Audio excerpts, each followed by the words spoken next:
Welcome to this video on mastering the fall of potential method. We will cover the physics and practical field application of three-terminal ground testing. The fall of potential method measures the resistance of a single, isolated ground electrode to the earth. You must disconnect the electrode from the electrical system before testing, as parallel paths will skew your results. To set up, drive the current spike, C, about 20 to 30 meters away from the test electrode. Then, place the potential spike, P, in a straight line between them at exactly 61.8% of the total distance. Why 61.8%? Electrodes radiate current in concentric shells. Placing the P spike at this specific point allows the overlapping resistance shells of the electrode and current probe to cancel each other out, revealing the true earth resistance. To verify accuracy, take 3 readings, one at 61.8%, one at 50%, and one at 70% of the distance.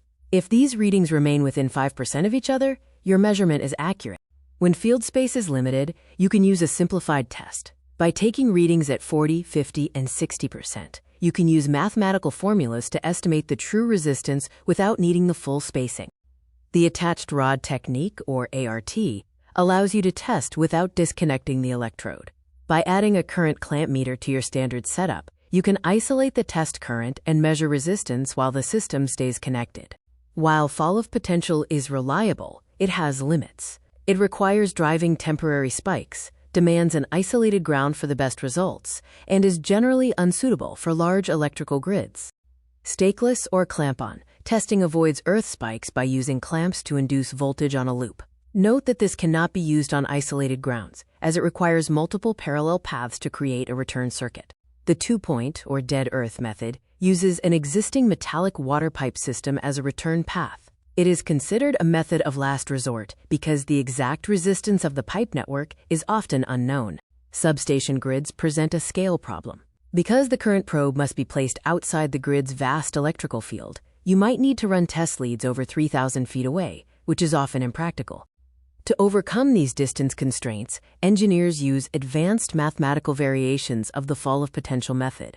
Techniques like the slope method or intersecting curves allow for testing with tighter, more manageable probe configurations. This matrix compares the different methodologies, showing their typical applications, requirements for disconnection or stakes, and their relative levels of accuracy. Use this decision tree to choose the right testing method for your site. Consider factors like grid size, whether you can disconnect the system, and available space for stakes. The fall of potential method remains the theoretical baseline for all ground testing. Understand the physics behind the 61.8% rule, and you will be well on your way to mastering ground resistance testing.